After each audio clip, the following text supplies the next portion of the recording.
Well, a story with many unknowns has been unfolding all day today. And moreover, there's been no official communication regarding this matter. I mean, where can we find official information from the president's office concerning what is currently unfolding around the head of that same office, Andriy Yermak? NABU arrived with search warrants at 8 a.m. and, in the presence of journalists, proceeded to conduct these searches at the office, as reported by Ukrainska Pravda. Subsequently, Andriy Yermak himself confirmed that the searches also took place at his personal apartment. Thus, we have identified two distinct locations where searches definitely occurred today.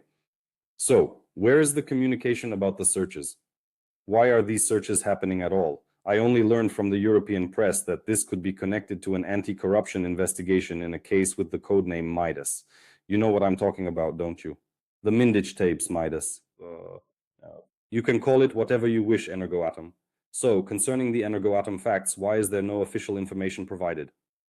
Well, while we await it, let's just review what everyone has uncovered from their respective sources. Honcharenko writes that there are actually three reasons for the searches at Yermak's.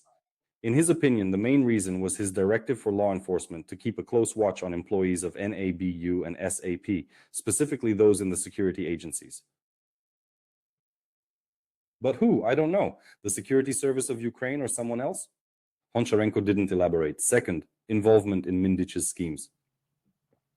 All right, moving on to the third point. There's also another asset that hasn't been widely discussed in the media yet, which Andriy Yermak illegally expropriated, and this has been thoroughly documented. Right? And the fourth reason, well, it's more of a joking reason, is that he blocked Mariana Bezukha on WhatsApp. Well, it's true, Mariana Bezukha did complain that Andriy Borisovich no longer talks to her on WhatsApp. She used to respect him a lot, but now, not so much. There's a post like that, it's actually true, but the crowd in the Verkhovna Rada has its own scene, its own inside jokes. So indeed, there appears to be another such property. Well, there are suspicions about what this property is. Behurst.info released an interesting investigation back in the summer, and then that investigation was picked up by the YouTube channel Zelenskyy. So, what exactly is this, you ask? Well, friends, it's the dynasty.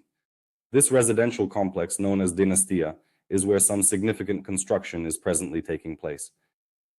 And so, based on journalistic investigations, this particular construction project may very well be connected to several key individuals mentioned in the Mindich tapes.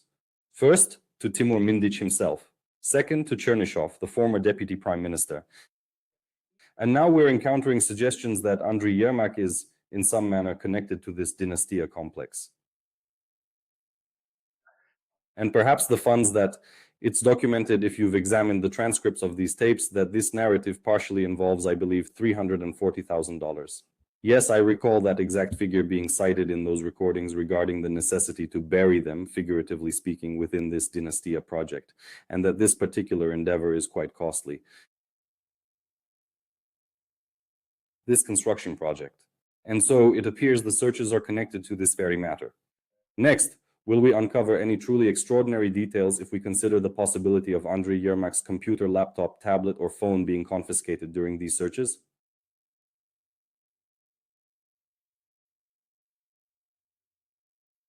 I highly doubt that. And why might you ask? Because honestly, the concept that searches might occur is undoubtedly not a surprise to the president's office. And recently, within the last 2 days, it has indeed become widely known, even among mass media, that suspicion of criminal activity has emerged, specifically targeting Andriy Yermak and similarly Umarov. Umarov has already been questioned, on the 25th at NABU as a witness in the Energoatom case. So far, there's no information that they touched upon defense, body armor, and so on. This person is on the Mindich tapes. So, about Yermak. If everyone knows, the entire journalistic community and all publications widely disseminated the Zerkalo Tizhnia report, which stated that Volodymyr Zelensky was previously informed about. And he was warned directly by NABU leadership that suspicions of crime were being prepared. Yet Zelensky appointed Yermak and Umarov to the negotiating group. However, all of these events transpired a considerable time in the past. What do you think? If a person knows a suspicion of crime is being prepared against them, wouldn't they wipe their phone or laptop or something else?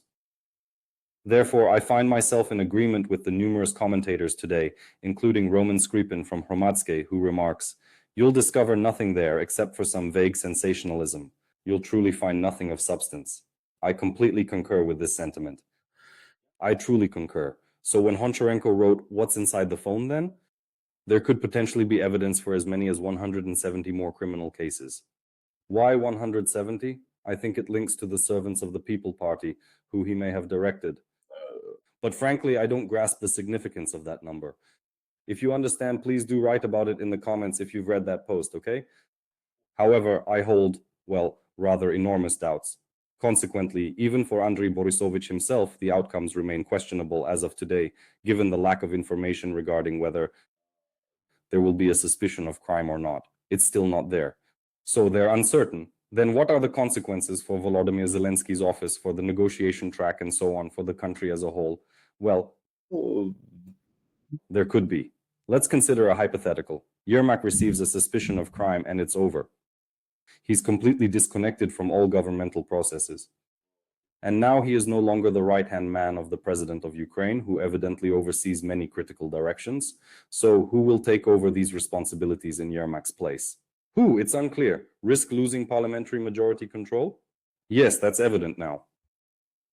Following Turayev's social media post last week, indicating that a portion of the servants of the People faction envisions their future within a new coalition, they will consequently insist upon a government of national unity and resilience, which Arakhamia might potentially lead.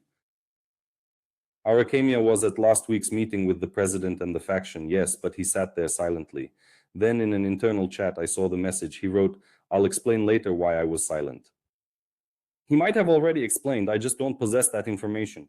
But it's evident that no one has abandoned the aspiration for greater political influence within Parliament.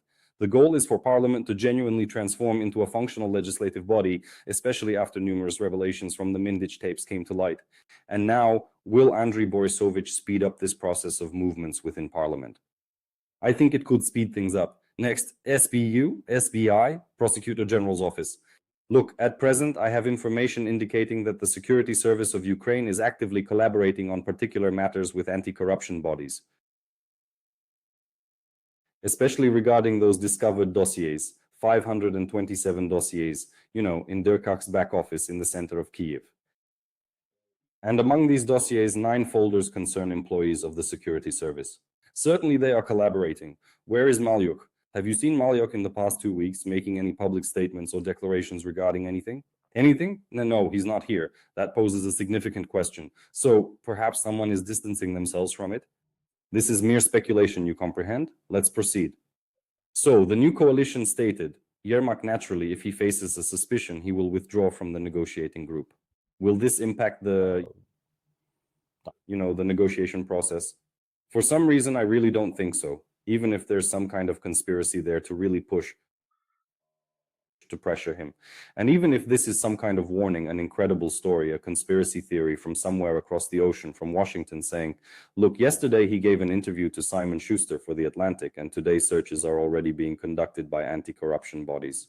A coincidence? You don't think so? But I actually do believe it's a coincidence. Well, that's what I think. So there's no actual consequence here, truly no repercussions. What are the consequences for his image in the European Union? None at all. Look at the European Commission's reaction. The European Commission spokesperson, Paulina Pienia, says, positively, we assess it positively. This signifies that anti-corruption agencies are actively engaged. The funds allocated to this entire endeavor imply. It's fine. It's a completely normal situation. Next, the case.